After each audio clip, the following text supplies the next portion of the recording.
कभी कभी इतिहास के पन्नों पर ऐसे युद्ध दर्ज होते हैं जो सिर्फ जमीन के लिए नहीं बल्कि मान, सम्मान और अस्तित्व के लिए लड़े जाते हैं। 1520 रायचूर का मैदान, यहाँ एक ऐसी लड़ाई हुई जिसमें 7 लाख से ज़्यादा सैनिक आमने सामने खड़े थे और इस संग्राम ने तय कर दिया दक्षिण भारत का असली शेर कौन है।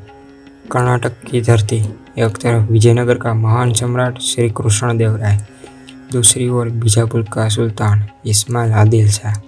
रायचूर का किला तुंगभद्रा और कृष्णा नदी के बीच बसा, सोने और उपजाऊ खेतों से घिरा।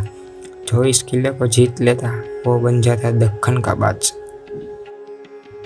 इस्माइल आदिल शाह ने किले पर कब्जा जमा लिया, लेकिन कृष्णदेवराय चुप नहीं बैठे।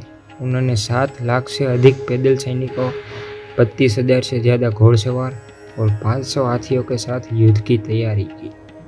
युद्ध की शुरुआत भयंकर थी। तोपों की गरज, तलवारों की टकराहट और हाथियों की टक्कर से पूरा मैदान हिला दिया।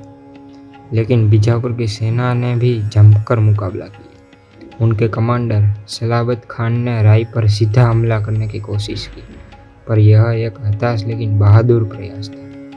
लेकिन भाग्य राय के साथ था। सलाबत खान को पकड़ लिया गया।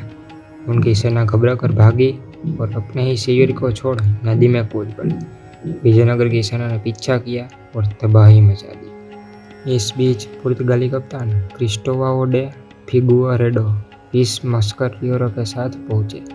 उनके घोड़ों और बंदूकों ने राय की ताकत को दुगना कर दिया। अब विजय निश्चित थी। बीजापुर की सेना पराजित हुई। रायचूर का किला आखिरकार कृष्णदेवराय के अधीन आ गया।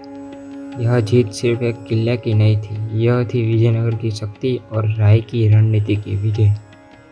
रायचूर की लड़ाई हमें यह सिखाती है कि जब नेतृत्व अटूट हो, सेना संगठित हो और संकल्प अडिग हो, तो कोई दुश्मन कितना भी बड़ा क्यों ना हो, हार निश्चित है। और इसलिए कृष्णदेवराय आज भी दक्षिण भारत के सबसे महान सम्राटों में गिने जाते हैं।